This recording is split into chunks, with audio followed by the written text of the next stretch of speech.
जय हिंद मित्रों। History by एसन में आपका स्वागत है। मित्रों, आज हम महात्मा गांधी और राष्ट्रीय आंदोलन से संबंधित बड़े ही महत्वपूर्ण प्रश्नों को लेकर उपस्थित हैं, जो कि आगामी आने वाली परीक्षाओं के लिए बड़े ही उपयोगी सिद्ध होगी। तो आइए देखते हैं, स्टार्ट करते हैं।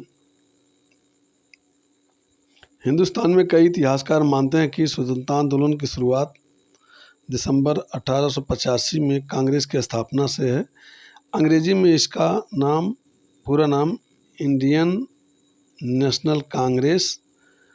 कांग्रेस उन दिनों अंग्रेजी शब्द होता था। कांग्रेस का सम्मेलन 1 दिसंबर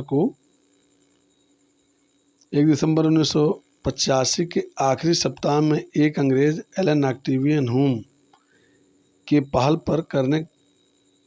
पर एक सम्मेलन आयोजित किया गया। 1885 में कांग्रेस का पहला सम्मेलन बम्बई के ग्वालियर टैंक इलाके के गोकुलदास तेजपाल संस्कृत कॉलेज में हुआ। इसके पहले प्रधान बंगाल के एक जाने माने वकील बिमोश चंद्र बनर्जी EWC बनर्जी बने। इनके जनरल सेक्रेटरी ह्यूम बने। और बंगाल का विभाजन जो 1905 में किया गया, भंग भी कर दिया गया। 1907 में कांग्रेस का सूरत सम्मेलन हुआ। दिसंबर 1911 में दिल्ली में शाही दरबार का आयोजन करके अचानक उसमें बंगाल के विभाजन को निरस्त करने की घोषणा की गई तथा साथ ही यह भी कहा गया कि देश की राजधानी कलकत्ता को हटाकर अब दिल्ली होगी। गरम दल: पंजाब से लाला लाजपत राय, बंगाल से बिपिन चंद्र पाल, महाराष्ट्र बाल गंगाधर तिलक। और बाल गंगाधर तिलक ने नारा दिया, स्वराज हमारा जन्मसिद्ध अधिकार है और मैं इसे लेकर रहूंगा। 23 दिसंबर 1912 को क्रांतिकारी जोरावर सिंह बारहट ने दिल्ली में वायसराय लॉर्ड हार्डिंग के जुलूस में वायसराय पर बम फेंका। वायसराय बच गया, परंतु महावत मारा गया। 1919 में एक कानून लागू किया गया जिसके अधीन सरकार का विरोध करने वाले किसी भी व्यक्ति को लंबे समय के लिए जेल भेजा जा सकता था। इस कानून को रॉलेट एक्ट नाम दिया गया। 1920 में असहयोग आंदोलन शुरू किया गया। 1922 में गोरखपुर जिले के चौरी चौरा इलाके में एक पुलिस चौकी पर हमला करके आंदोलनकारियों द्वारा कई पुलिस वाले मार डाले गए, तो गांधी जी इस आंदोलन को ख़त्म करने की घोषणा कर दी। नहीं, जब चौरी चौरा घटना घट गई तो गांधी जी ने असहयोग आंदोलन को जो है बंद कर दिया था। अगस्त 1942 में भारत छोड़ो आंदोलन का जन आंदोलन कहा गया। अंग्रेज सरकार द्वारा शासन संभालने के बाद 1861 में देश को प्रोविंसेस यानी प्रांतों में बांटने का सिलसिला शुरू हुआ। यानी भारत को अंग्रेज सरकार जब शासन संभालने के बाद 1861 में देश को पूरे प्रोविंस यानी प्रांतों में बांटने का सिलसिला शुरू हुआ। 1928 में जॉन साइमन के नेतृत्व में ब्रिटिश संसद का एक दल भारत आया, जिसे साइमन कमीशन का नाम दिया गया। वर्ष वार तिथि रेखा स्वतंत्रता आंदोलन है आगे, तो देखते हैं। 1825 में भारतीय राष्ट्रीय कांग्रेस की स्थापना। 1892 में भारतीय परिषद कानून बना। 1905 में बंगाल का विभाजन। 1906 में मुस्लिम की स्थापना। 1907 में कांग्रेस का विभाजन होता है। 1909 में पार्लियामेंट सुधार आता है। 1915 में गांधी जी का दक्षिण अफ्रीका से आगमन होता है। 1919 में रॉलेट एक्ट और जलियांवाला बाग हत्याकांड होता है। 1920-22 में खिलाफत व असहयोग आंदोलन चलता है। 1929 में लाहौर अधिवेशन व पूर्ण स्वराज का प्रस्ताव पारित होता है। लाहौर अधिवेशन में 1930-34 में सविनय अवज्ञा आंदोलन चलता है। 1942 में भारत छोड़ो आंदोलन, जिसे अगस्त क्रांति कहते हैं। 1946 में जो है नवसैनिक विद्रोह हो जाता है।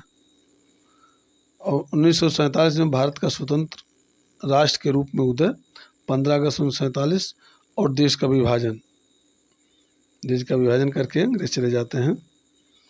मोहनदास करमचंद गांधी का जन्म 2 अक्टूबर 1869 को पोरबंदर गुजरात में हुआ था। गांधी जी सन 1893 में एक मामले पर बहस करने के लिए बैरिस्टर के रूप में दक्षिण अफ्रीका चले गए। गांधी जी दक्षिण अफ्रीका से जनवरी 1915 में वापस भारत आए, जबकि बीच में भी आए थे 1901 में। गांधीवादी युग की शुरुआत कब से होती है? राष्ट्रवाद के इतिहास में कई बार एक व्यक्ति के योगदान को राष्ट्र निर्माण के साथ पहचाना जाता है। महात्मा गांधी को भारतीय राष्ट्र का जनक माना जाता है। गांधी जी दक्षिण अफ्रीका में ब्रिटिशों की भेदभावपूर्ण और दमनकारी नीति के खिलाफ सफल संघर्ष के पश्चात जनवरी 1915 में भारत वापस आए। प्रथम बार गांधी जी ने अफ्रीका में सत्याग्रह प्रारंभ किया था। पूछा जा सकता है कि गांधी जी ने सर्वप्रथम सत्याग्रह कहाँ प्रारंभ किया था, तो दक्षिण अफ्रीका में जो प्रारंभ किया था। जब गांधी जी भारत पुनः आए तब उन्होंने यह अनुभव किया कि भारत राजनीतिक रूप से अधिक सक्रिय है। कांग्रेस ने मुख्य कस्बों व शहरों तक अपनी बढ़त बढ़ा ली है। भारत में गांधी जी की पहली सार्वजनिक उपस्थिति सन 1916 में बनारस हिंदू विश्वविद्यालय के उद्घाटन के समय पर थी। अपने भाषण के दौरान गांधी जी हमारे समाज के गरीब वर्गों के मजदूरों की चिंता के लिए उन्होंने अभिजात वर्ग पर आरोप लगाया। गांधी जी का भाषण इस बात का बयान था कि भारतीय राष्ट्रवाद एक विशिष्ट घटना थी जिसमें वकील, डॉक्टर और जमींदार ज़्यादातर शामिल थे, परंतु वह यह चाहते थे कि भारतीय राष्ट्रीय आंदोलन को समग्र रूप से भारतीय लोगों का प्रतिनिधित्व करना चाहिए। महात्मा गांधी की एक जनवादी नेता के रूप में भूमिका। गांधी जी ने स्वतंत्रता संग्राम व जन आंदोलन को राष्ट्रीय आंदोलन का प्रतिनिधित्व बना दिया। कुलीन वर्ग से लेकर किसानों, मजदूर वर्ग तक समाज के प्रत्येक वर्ग सम्मिलित था। लोगों ने गांधी जी को महात्मा कहकर उनका सम्मान करना प्रारंभ कर दिया। गांधी जी साधारण रहते व साधारण धोती व लंगोटी में लोगों के बीच में जाते थे। उन्होंने चरखे पर कार्य करते हुए राष्ट्रवादी को प्रोत्साहित किया। रियासतों में राष्ट्रवाद को बढ़ावा देने के लिए प्रजामंडल की एक श्रृंखला स्थापित की गई।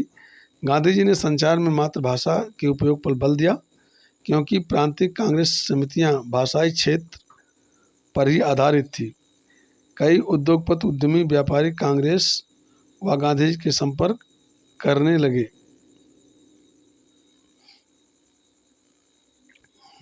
क्यों करने लगे?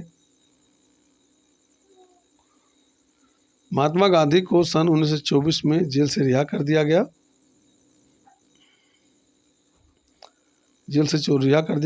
तब उन्होंने खादी के प्रचार व अस्पृश्यता के उन्मूलन पर ज़्यादा बल दिया। उन्होंने भारतीय मोर्चे को आर्थिक मोर्चे पर आत्मनिर्भर होने पर बल दिया। इसी कारण उन्होंने खादी को बढ़ावा दिया। वे मिल निर्मित कपड़ों के खिलाफ थे।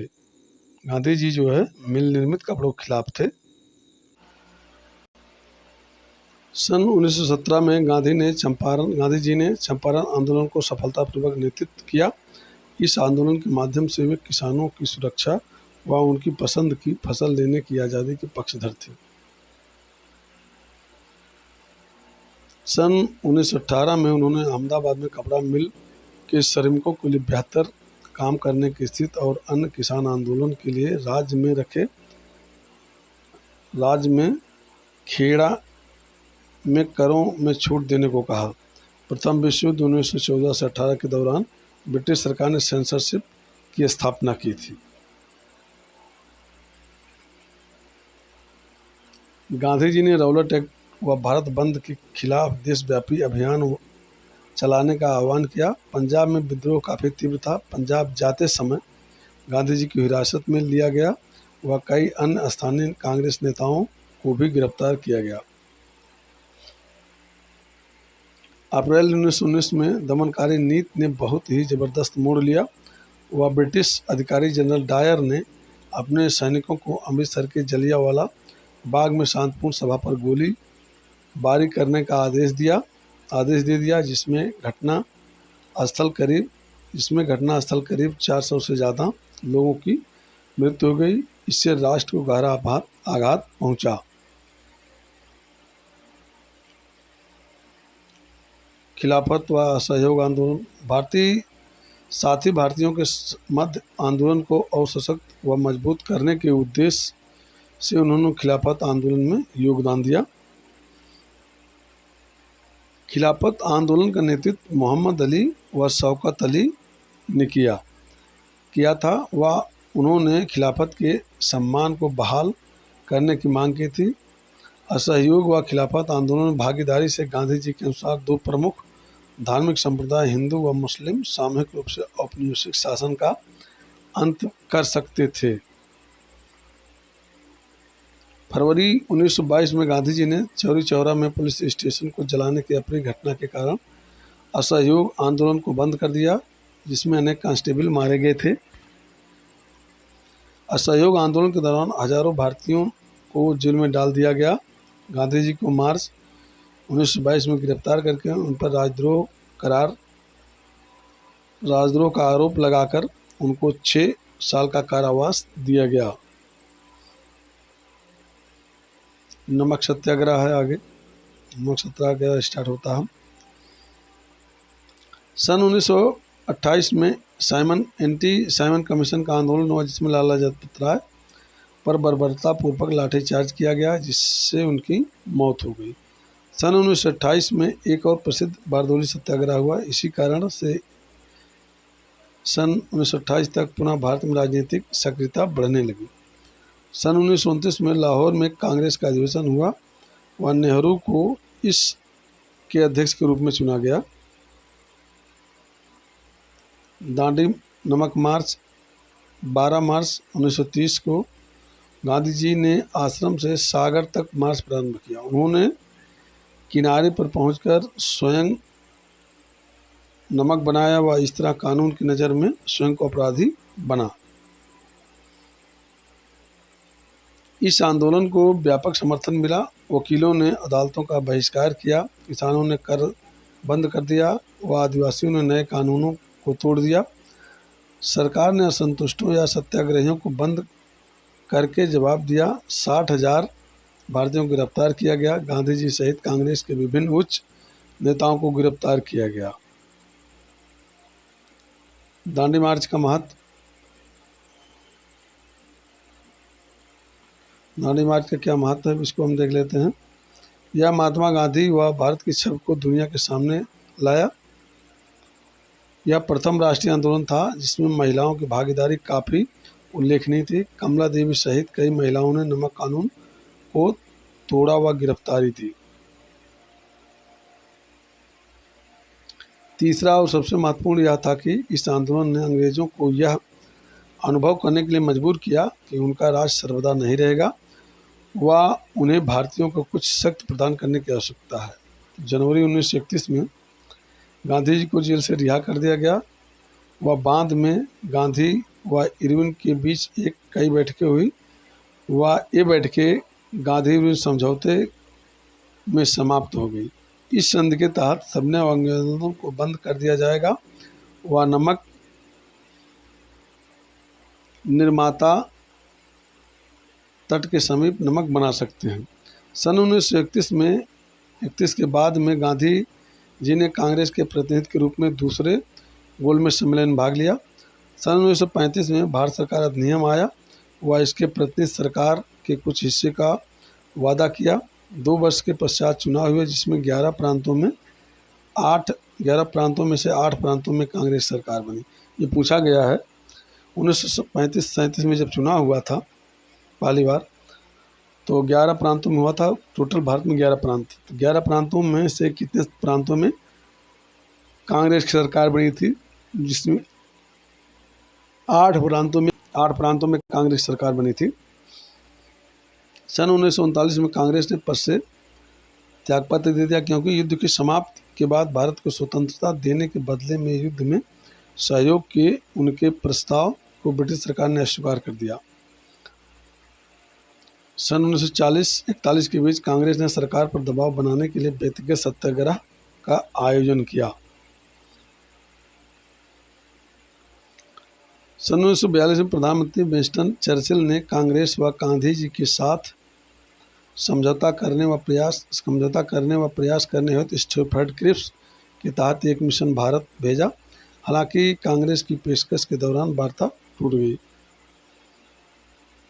भारत छोड़ो आंदोलन।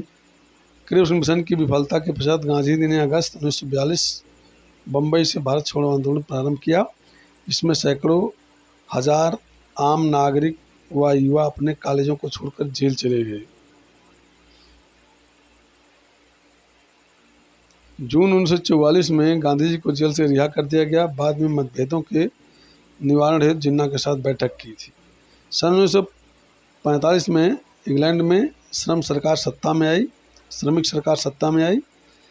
वह भारत को स्वतंत्रता देने हेतु खुद को प्रतिबद्ध किया।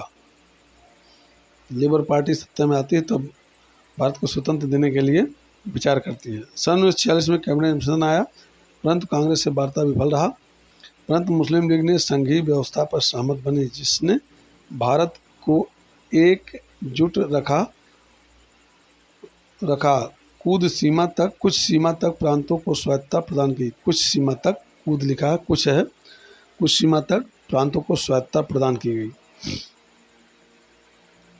वार्ता की असफलता के पश्चात जिन्ना ने पाकिस्तान के लिए मांग को दबाने के लिए सीधे कार्रवाई के दिन का आह्वान किया। 16 अगस्त 1946 को कलकत्ता में दंगे भड़क उठे व बाद में बंगाल के अन्य सभी क्षेत्रों, बिहार, संयुक्त प्रांत और पंजाब तक फैल गया। दंगों में दोनों ही समुदाय को नुकसान हुआ। दोनों हिंदू मुस्लिम को दोनों नुकसान होता है। फरवरी 1947 में वायसराय लॉर्ड माउंटबेटन ने बेबेल की जगह ली। उन्होंने यह घोषणा की कि भारत मुक्त कर दिया जाएगा। इसे विभाजित किया जाएगा। अंत में 15 अगस्त 1947 को सत्ता भारत को हस्तांतरित हो गई। महात्मा गांधी जी के अंतिम वीर दिवस देखते हैं। गांधी जी ने स्वतंत्रता के दिन 24 घंटे का उपवास रखा। स्वतंत्रता संग्राम हुआ देश विभाजन के साथ समाप्त हो गया। गांधी जी की हिंदू उग्रवादी गोडसे ने गोली मारकर हत्या कर दी थी। नाथूराम गोडसे एक चरमपंथी अखबार के संपादक थे, जिन्होंने गांधी जी को मुसलमानों के एक अपीलकर्ता के रूप में निरूपित किया था।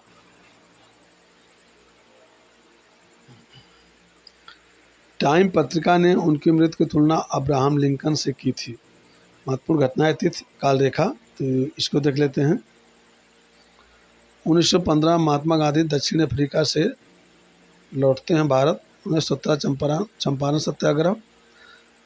1918 खेड़ा गुजरात में किसान आंदोलन तथा अहमदाबाद मजदूर आंदोलन।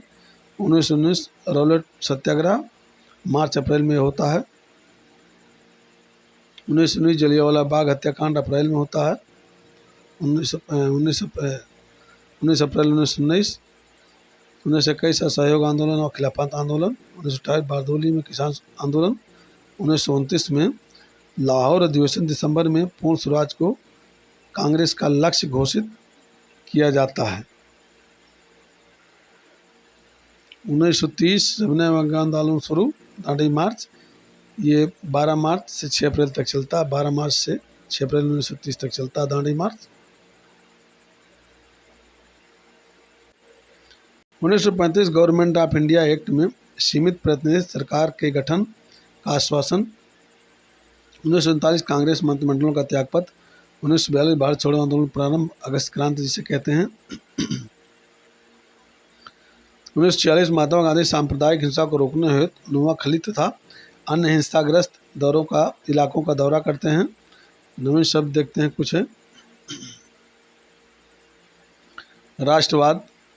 राष्ट्र के इतिहास में प्रायः अकेले व्यक्ति को राष्ट्र निर्माण के साथ जोड़ा जाता है। स्वदेशी का अर्थ है भारत में निर्मित वस्तुओं का प्रयोग करना। उदारवादी उदारवादी कर्मियों का निरंतर प्रयास करते रहने के विचार के पक्षधर हुआ करते थे। उग्रवादी ब्रिटिश शासन से काफ़ी घृणा किया करते थे और वे भारत से ब्रिटिश सत्ता को समाप्त कर देना चाहते थे। उग्रवादी याचना व दया से नहीं बल्कि बलपूर्वक अपने अधिकारों को प्राप्त करना चाहते थे। वे अपनी सभ्यता और संस्कृति को सर्वश्रेष्ठ समझा करते थे। बहिष्कार का अर्थ है दूसरे देश की वस्तुओं और संस्थाओं आदि का प्रयोग न करना। स्वराज का अर्थ है शासन का भारतीयों द्वारा नियंत्रण एवं संचालन। उग्रवादियों ने तिलक के नेतृत्व में स्वराज का नारा लगाया व उन्होंने स्वराज को ही अपने आंदोलन का लक्ष्य बनाया था। रॉलेट एक्ट फरवरी 1919 में पारित हुआ था। इस एक्ट के अनुसार सरकार किसी भी व्यक्ति को बगैर मुकदमा चलाए एवं अपराधी सिद्ध किए बगैर जेल में बंद कर सकती थी एवं इस प्रकार की परिस्थितियों में सरकार बंदी प्रत्यक्षीकरण के अधिकार को स्थगित कर सकती थी। खिलाफत आंदोलन संसार के सभी मुसलमानों का आध्यात्मिक गुरु यानी खलीफा टर्की का सुल्तान हुआ करता था। प्रथम विश्व युद्ध के पश्चात भारतीय मुसलमानों ने अंग्रेज सरकार के विरोध में आंदोलन चलाया था, जिससे खिलाफत आंदोलन के नाम से जाना जाता है। इस आंदोलन का प्रमुख उद्देश्य टर्की साम्राज्य के बंटवारे के खिलाफ और खलीफा के पक्ष में जोरदार आंदोलन करना था। मौलाना शौकत अली और मौलाना मोहम्मद अली ने इस आंदोलन को चलाया था। आगे देखते हैं मुस्लिम लीग सन 1906 में ढाका में मुस्लिम लीग की स्थापना की गई। मुस्लिम लीग का संविधान सन 1907 में कराची में बनाया गया था। सर आगा खां के नेतृत्व में सन 1908 में अमृतसर में अधिवेशन बुलाया गया था मुस्लिम लीग का। Defence of India act 1915। प्रथम विश्व युद्ध के दौरान क्रांतिकारी गतिविधियां तेज हो गई थी। सरकार ने इसका मुकाबला करने के लिए एक कानून बनाया था जिसको डिफेंस ऑफ इंडिया एक्ट कहते हैं। 1915 में कहा जाता कि इस एक्ट के अनुसार सरकार का विरोध करने वाले को दंड दिया जाए। सत्याग्रह महात्मा गांधी ने बुराइयों का सामना और राजनीतिक उद्देश्यों की प्राप्ति के लिए सत्याग्रह का प्रयोग किया। इसमें स्वयं को कष्ट सहना व विरोधी का मन जीतना होता है। विरोधी को कष्ट न देकर उसकी आत्मा को जागृत करना ही सत्याग्रह का उद्देश्य होता था। चंपारण सत्याग्रह। गांधी जी ने सन 1917 में बिहार के चंपारण जिले के किसानों की सहायता के लिए सत्याग्रह किया था। नील की खेती के मालिकों द्वारा किसानों के अत्याचार के विरोध में गांधी जी का यह सफल प्रयोग था। खेड़ा सत्याग्रह। महात्मा गांधी ने गुजरात के खेड़ा जिले में सत्याग्रह का अभियान चलाया। उन्होंने किसानों को भू राजस्व से छूट दिलाई। उसी हेतु यह आंदोलन चलाया था, क्योंकि दुर्भिक्ष एवं प्लेग के कारण किसानों की उपज का 25% से कम बेची फसलों की उपज जो 25% से कम बेची थी। किसानों को सरकार द्वारा सहयोग नहीं मिलने पर सत्याग्रह की धमकी सलाह दी थी। अहमदाबाद सत्याग्रह। महात्मा गांधी ने सन 1918 में एक औद्योगिक विवाद में अहमदाबाद में सत्याग्रह का सफल प्रयोग किया। उन्होंने वेतन में वृद्धि करने के लिए श्रमिकों की हड़ताल का नेतृत्व किया। 2 दिन की हड़ताल के पश्चात माहौल अनुकूल समझौता हो गया।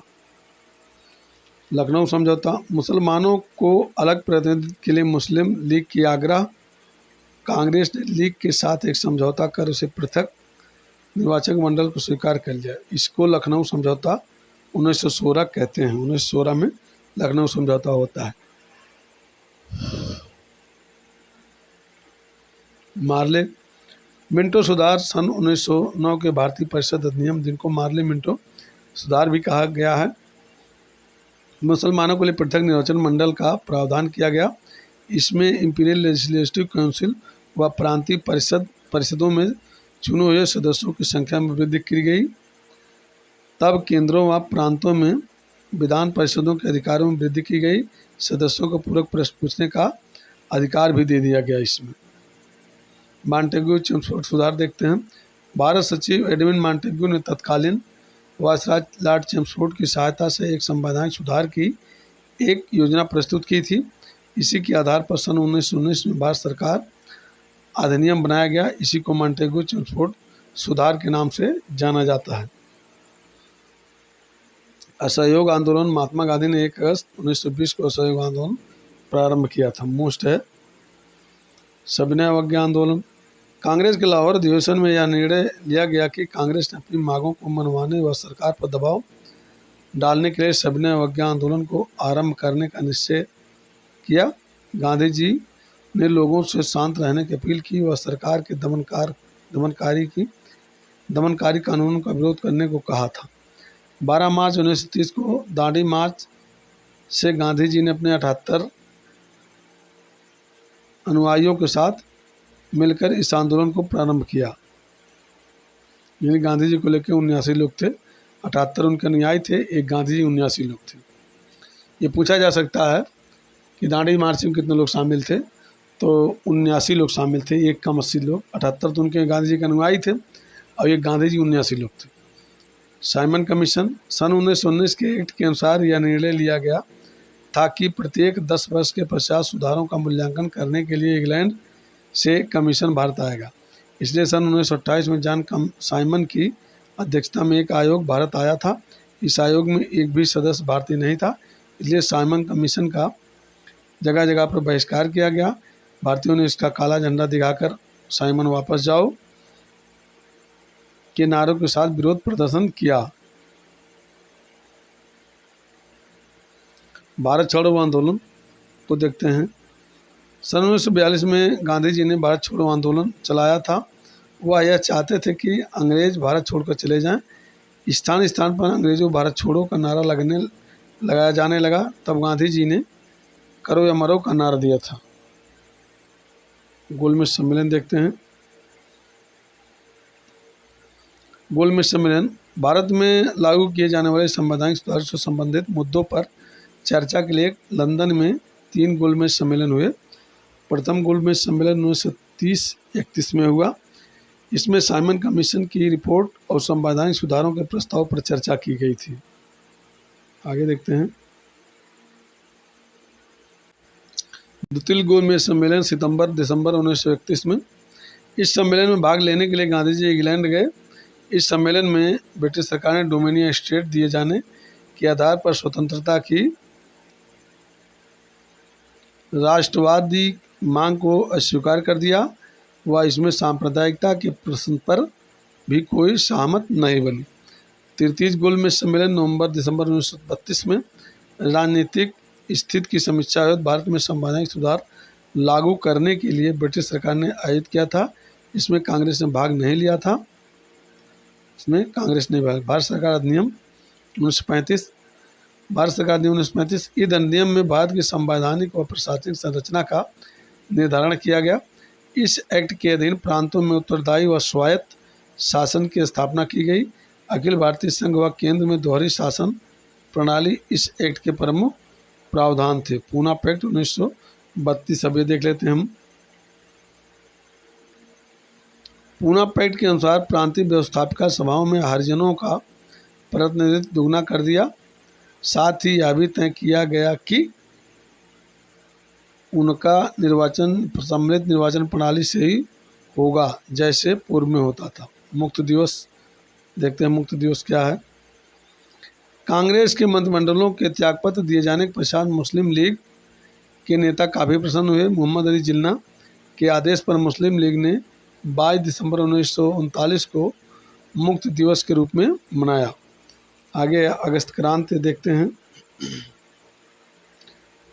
8 अगस्त 1940 को लॉर्ड लिनलिथगो ने अगस्त प्रस्ताव द्वारा मुसलमानों को यह आश्वासन दिया कि भारत व ब्रिटेन के बीच किसी भी समझौते की स्थिति में अल्पसंख्यकों की सुरक्षा का पूर्ण ध्यान रखा जाएगा, जिससे भारत के लिए डोमिनियन स्टेट का प्रस्ताव था। आगे देखते हैं। द्विराष्ट्र का सिद्धांत।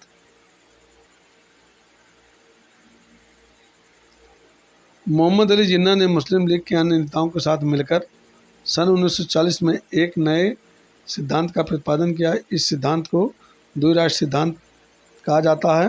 उन्होंने एक कांग्रेस को एक हिंदू संस्था बनाकर के मुसलमानों को इससे दूर रहने को कहा।